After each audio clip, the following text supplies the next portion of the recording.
بسم الله الرحمن الرحيم الحمد لله وقفا الصلاة والسلام على المصطفى سيدنا ومولانا محمدا المجتبى وعلى آله وأصحابه أجمعين أما بعد فأعوذ بالله من الشيطان الرجيم بسم الله الرحمن الرحيم.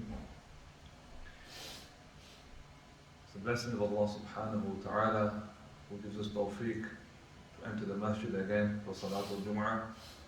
We ask Allah subhanahu wa ta'ala to bestow His mercy and infinite blessings upon us. Today is 18th of Dhul Hijjah. 18th of Dhul Hijjah. And the Urs, or the death anniversary of Sayyiduna Uthman bin Affan radiyallahu ta'ala anhu. Sayyidina Uthman radiallahu ta'ala anhu was the third Khalifa of Islam. The third Khalifa of Islam, the leader of the Ummah, and he was one of the most closest companions to Rasulullah sallallahu ta'ala alayhi wa sallam. Sayyidina Uthman radiallahu ta'ala anhu was born in the year 576 CE in Taif in Arabia. In Taif, a city next to Makkah al-Mukarram. Sayyidina Uthman radiallahu ta'ala anhu belonged to the Banu Umayyah tribe. And that was one of the tribes of the Quraysh. So the Banu Umayyah, which was part of the Quraysh. He was the son of Affan ibn Abi al-As, and his mother was Arwa bint Qurayz. Arwa bint Qurayz. Sayyidina Uthman radiallahu ta'ala anhu, he accepted Islam in the very, very early stages. The very early stages of Islam. In fact, he was the fourth person to embrace Islam. He was the fourth person to embrace Islam. And this was his rank. He understood things which others could not understand. Hence why he was so quick to accept Islam. Sayyidina Uthman is known as Dhul Nurayn, the bearer of two lights. Dhul Nurayn. And this is due to the fact that he married two daughters of Rasulullah sallallahu alayhi wa sallam, separately. He was married to Sayyidah Ruqayyah radiallahu ta'ala anha, and then after her passing, he married Kulthum radiallahu ta'ala anha, another daughter of Rasulullah. Hence why he was referred to as Dhul Nurayn, the bearer of two lights. Two lights. The first being reference to Sayyidah Ruqayyah radiallahu ta'ala anha, and the second being reference to Kulthum radiallahu ta'ala anha. Under his caliphate, he succeeded Sayyiduna Umar al-Khattab radiallahu ta'ala anhu, and his caliphate lasted approximately 12 years. Approximately 12 years. So approximately between the years of 644 to 656. Sayyidina Uthman radiallahu ta'ala anhu was assassinated. He was assassinated in his home by rebels. So, not only did he live in accordance to the Sharia his entire life, he was granted martyrdom at the end. He was granted martyrdom at the end. There's a number of achievements that come to us as Muslims through Sayyidina Uthman radiallahu ta'ala anhu. The first being, the most notable, the compilation of Quran al-Kareem. Sayyidina Uthman radiallahu ta'ala anhu was the one who administered the compilation of the Quran in its present form. In its present form. Sayyidina Uthman was the one who enacted the Quranic verse. In Surah Al-Baqarah, ذَلِكَ الْكِتَابُ لَا رَيْبَ فِيهِ. That this book that has been brought towards you is beyond doubt. That this Kitab Allah is beyond doubt. How did Sayyidina Uthman radiallahu ta'ala anhu enact this?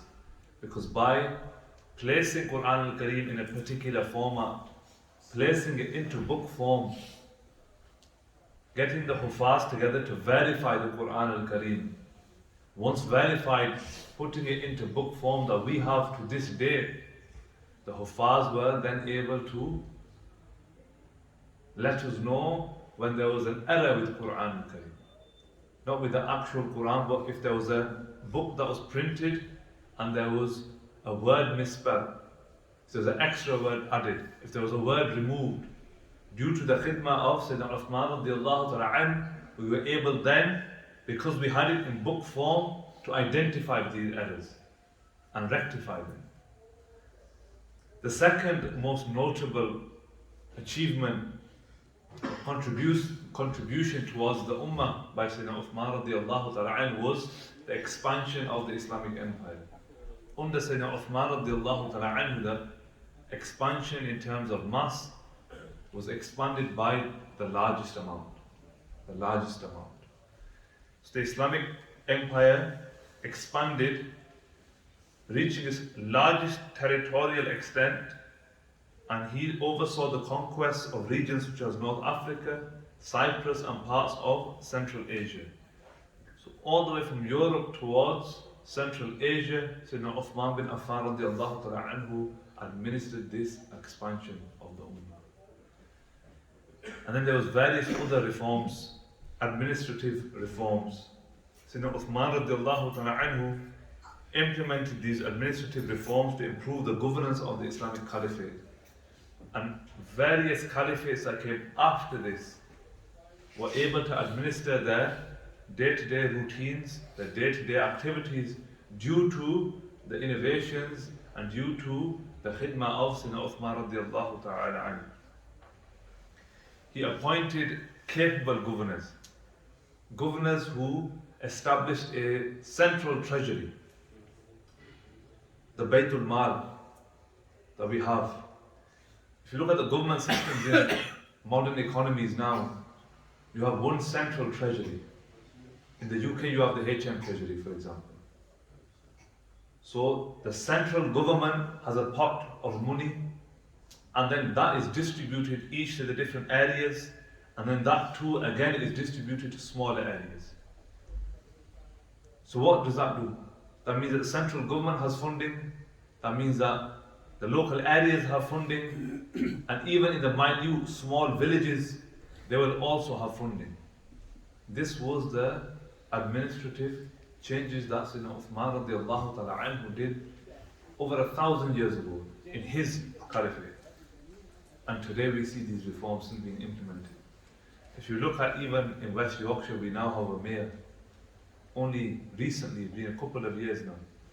Sayyidina Uthman radiallahu ta'ala anhu throughout the Muslim Empire instructed a mayor system, so that there would be a leader or somebody who he could refer to, who understood the people, their needs, what they were going through, and then they could advise central government to invest more. This was the whole point of having a central depository of funding. And this reform was done under Sayyidina Uthman bin Affan radiallahu ta'ala. What it made possible was that the efficiencies increased within the Ummah. And it was a methodology that was used to allow the administrative processes to be in uniform. So you could mimic this in all the different areas, all the different lands. And this was done over 1,000 years ago.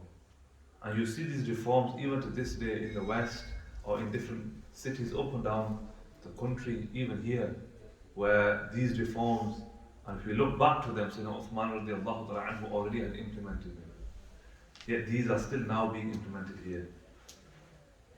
The fourth thing that Sayyidina Uthman radiallahu ta'ala anhu contributed was his general philanthropy, his generosity towards the Ummah of Rasulullah sallallahu alayhi wa sallam.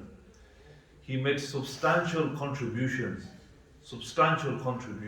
whether it was to the building of the Masjid al-Nabawi in Medina Sharif, whether it was towards building baths for where they used to have public baths, whether it was towards public wells, whether it was towards public orchards of trees, whatever could benefit the Ummah, Sayyidina Uthman radiallahu ta'ala anhu would contribute towards. And this was something that he became known for. He generally had a worry about the Ummah of Rasulullah sallallahu alayhi wa sallam. He was in constant worry about their welfare. He was in constant worry about the welfare of all the Muslims. Hence why he was able to enact so many of these reforms. And lastly, the patronage of scholars. Uthman radiallahu ta'ala anhu supported the scholars of Islam and encouraged them in their compilation of Islamic knowledge as well as their dissemination of Islamic knowledge. He supported the classes being set up, he supported seminars being set up, and he allowed them to flourish. And in every aspect or every point in Islamic history, if you look towards where the Ummah was successful, it was when we invested in our Islamic knowledge, when we had upright people around us. Upright people who were steadfast upon the Sunnah of Rasulullah sallallahu alayhi wa sallam, but those who knew the zururiyat al-deen, those who prayed their namaz on time, those who fasted, knew the rulings of fasting, paid their zakat. If they had the money, they went on to Hajj. They had full tawakkul, full belief in Allah subhanahu wa ta'ala, full belief in the Sunnah of Rasulullah sallallahu ta'ala alayhi wa sallam.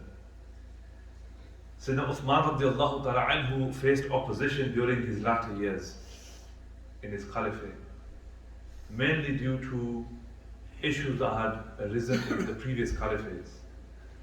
And this ultimately led to his assassination. He was assassinated in his own house by rebels who opposed the political climate at the time. And this is something that we should take note of as well.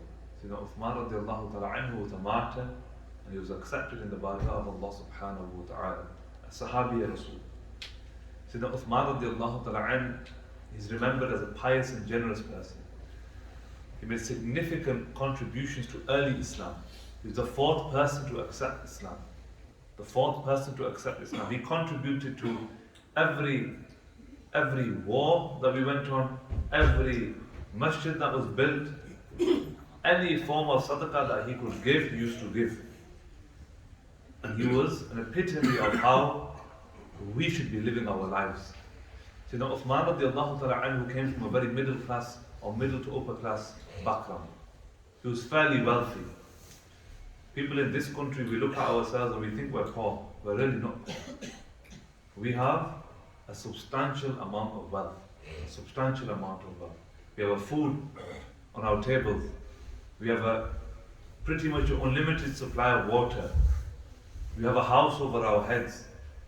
Generally speaking, if we cannot work, then we can provide help. We can be provided with help. We can seek help and assistance from the state. All of these things are possible for us living here. These are the eases that we have. Despite this, we struggle. We struggle to part with our wealth. We struggle to provide khidmat to the deen. We struggle to push our youngsters, our family, our friends towards the deen, towards the masjid. This is a point of reflection. Point of reflection. So, Uthman radiallahu ta'ala anhu lived a very similar life, you could say, to us. Very similar to those of us that are in the West. He's very well educated, had a good upbringing. Generally speaking, we have access to education. We have access to education to GCSE level, to A levels. If we want to do further study, we can get on to further study, whether that's through college, whether that's through university, whether that's through these apprenticeships that we have nowadays. If not, we can work alongside someone. If it's not office work, then it's hard work. If it's not labor work, any type of job we can go for. All we have to do is put a little bit of effort. A little bit of effort. This is by the grace of Allah subhanahu wa ta'ala. The Sahaba Ikram, some of them would not sleep. Talha bin Ubaidullah radiallahu ta'ala anhu, a very wealthy Sahabi, It's narrated that he could not sleep one night. He kept tossing and turning. His wife said to him, Ya Talha, what's the matter? What's wrong? He goes, in my house I have 30,000 dirhams. In my house I have 30,000 dirhams. What if I am questioned by Allah subhanahu wa ta'ala, why did you not spend it in the way of Ummah Rasulullah sallallahu alayhi wa sallam? He could not sleep because he had wealth in his house. He could not sleep because he had the worry of the Muslim Ummah. Point of reflection for us. How much wealth do we keep in our homes? How much wealth do we keep in our bank accounts? How much tawakkul do we have in Allah subhanahu wa ta'ala? Belief that He will provide for us. Has He not provided for us for so many years without even asking?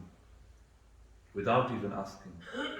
This is a great ni'mah, great blessing that Allah subhanahu wa ta'ala has bestowed upon us. The path of Sayyidina Uthman radiallahu ta'ala anhu was to spend in the way of Allah subhanahu wa ta'ala.